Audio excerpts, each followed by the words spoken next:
Typical application রোডম্যাপটা আসলে কি? তুমি টার্গেট ডিফাইন করবা। টার্গেটটা হচ্ছে কি, তোমার কোন টপিকে তুমি ইন্টারেস্টেড ফিল করো। যেমন আমি জিওডিসি তে ইন্টারেস্টেড ফিল করছি, অনেকে হচ্ছে সাইসমোলজিতে ফিল করে, অনেকে হচ্ছে তোমার সেডিমেন্টোলজি অথবা রিমোট সেন্সিং, এগুলোতে হচ্ছে সবাই নাকি অনেকেই ইন্টারেস্ট ফিল করে। তো তখন তারা কি করে, তারা হচ্ছে ওই টার্গেটটা, ধরো এটা হচ্ছে আমার রিসার্চ ডোমেইন, আমি এই ধরনের কোনো এই ডোমেইনে কোনো অপরচুনিটি পেলে আমি অবশ্যই যাব। তোমাকে হচ্ছে এই গোলটা ঠিক করতে হবে। সেকেন্ডলি হচ্ছে শর্ট লিস্ট করা প্রোগ্রামে।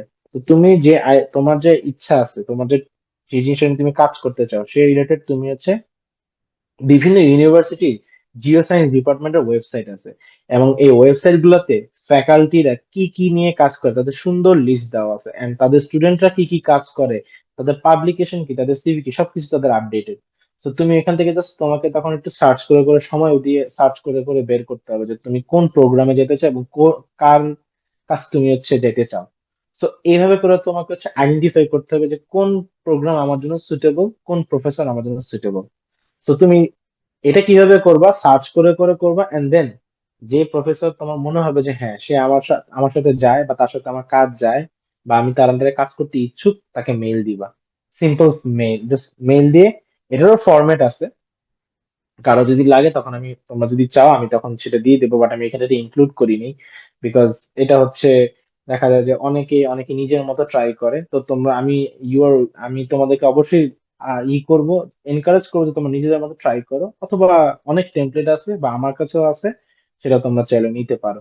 তো তোমাদেরকে হচ্ছে মেইল করতে হবে প্রফেসরদেরকে, মেইল করতে হবে যে তাদেরকে এটা বোঝানোর জন্য যে হ্যাঁ আমি কাজ করতে চাই, এক, আমার ওই যোগ্যতা আছে, এন্ড তুমি যেভাবে আমাকে লিড করবে আমি ওইভাবে কাজ করতে পারবো। তো এইভাবে হচ্ছে তোমাকে তাদেরকে কনভিন্স করতে হবে। দেন যদি ধরো কোনো প্রফেসর তোমার রাজি হয়ে যায় তোমার সাথে কাজ করতে, অথবা তোমাকে তার ইন্টারভিউতে চিন্তা করে যে হ্যাঁ তুমি কাজ করবে, তোমাকে বলে যে হ্যাঁ okay, you can come to my department and join in my research group, then তারা হচ্ছে তোমাকে বলে দিবে যে তুমি অ্যাপ্লিকেশন করো, তুমি অ্যাপ্লিকেশনে আমার নাম দিবা বা এসওপি তে আমার নাম দিবা। এই যে প্রসেসটা, যে প্রিপেয়ারিং ডকুমেন্টস, তোমাকে এখানে হচ্ছে সিভিটা ইয়ে করতে, সিভি তুমি আগে রেডি করতে হবে। তোমাকে সিভি হচ্ছে যখন তুমি প্রফেসরদেরকে মেইল করবা তখনই তোমার সিভি রেডি থাকতে হবে, কারণ সিভি দিয়ে তুমি তারা পটানোর চেষ্টা করবা সোজা কথায়। দেন যখন অ্যাপ্লিকেশন প্রসেসে তুমি যখন যাবা, তখন তোমার ট্রান্সক্রিপ্ট, আনঅফিসিয়াল ট্রান্সক্রিপ্ট মেইনলি ওরা চায়, ওরা অফিসিয়ালটা সব সময় চায় না, আনঅফিসিয়ালটাই চায়। অফিসিয়ালটা হচ্ছে পরে সিলেক্ট হওয়ার পরে তোমাকে সাবমিট করতে হয়। দেন আনঅফিসিয়াল ট্রান্সক্রিপ্ট, এসওপি অথবা স্টেটমেন্ট অফ পারপাস, যেটা হচ্ছে খুবই ইম্পর্টেন্ট, তুমি কেন এখানে আসতে চাও, কেন তুমি এখানে কাজ করতে চাও, তোমার ভবিষ্যৎ পরিকল্পনা কি, অথবা তোমার তোমার এই আসার পিছনে যে তোমার যে মোটিভটা, অথবা তোমার যে ইন্সপিরেশন কি ছিল, এই জিনিসগুলো হচ্ছে সুন্দর একটা ডকুমেন্টে লেখাটা, এটা হচ্ছে স্টেটমেন্ট অফ পারপাস বলে, এবং এটা খুবই ইম্পর্টেন্ট। গ্রাজুয়েট কমিটিতে যারা থাকে তারা এটা খুব সুন্দর, মানে এটা খুব গুরুত্বের সাথে এটা তারা দেখে। দেন অনেক ইউনিভার্সিটি রাইটিং স্যাম্পল হিসেবে কিছু চায়। রাইটিং স্যাম্পল বলতে তোমার ধরো কোনো পেপার, পাবলিশ পেপার অথবা থিসিস, এগুলো হচ্ছে তোমার তারা চায়। টেস্ট কোর্স বলতে কি বোঝায়, আমাদের এখানে বাইরে আসার জন্য আমরা হচ্ছে মেইনলি দেখা যায় দুইটা টেস্ট আমরা নেই, যেটা হচ্ছে আইএলটিএস অথবা টোফেল। আইএলটিএস অথবা টোফেল। তো তুমি যদি আইএলটিএস নাও তোমার টোফেল নেওয়া লাগবে না, টোফেল নিলে আইএলটিএস নেওয়া লাগবে না। তো এই স্কোর গুলোকে ইনক্লুড করতে হয় এখানে। এন্ড দেন অনেক ইউনিভার্সিটির পলিসি হচ্ছে যখন তুমি অ্যাপ্লাই করবা, অ্যাপ্লাই করার পরে তোমাকে হচ্ছে ফ্যাকাল্টিতে ইন্টারভিউ নিবে। তো তাদের সাথে হচ্ছে কন্ট্যাক্ট করা, ফ্যাকাল্টির সাথে ইন্টারভিউ করা ফান্ডিং এর জন্য। তো ওই ইন্টারভিউ অ্যাটেন্ড করবেন, ওই ইন্টারভিউতে তোমাকে হচ্ছে বেশিরভাগ সময় প্রেজেন্টেশন দেখাইতে বলে। তো এই প্রেজেন্টেশন যখন তুমি দেখাবা, তখন তোমাকে ফুল প্রিপেয়ার থাকতে হবে, কারণ তুমি তারা কনভিন্স করতেছো। You are like you are like convincing him or her for a job. ঠিক আছে?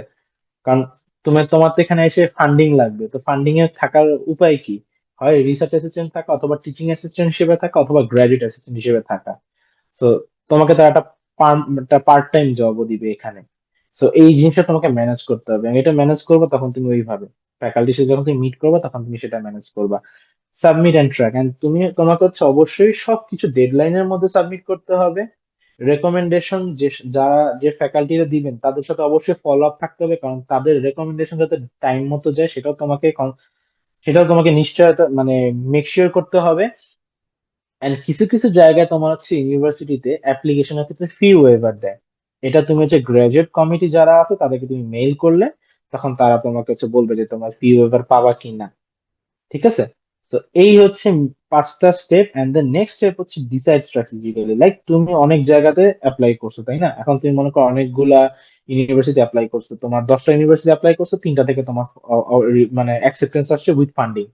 এখন তুমি কোনটা চুজ করবা এটা তো তোমার উপর।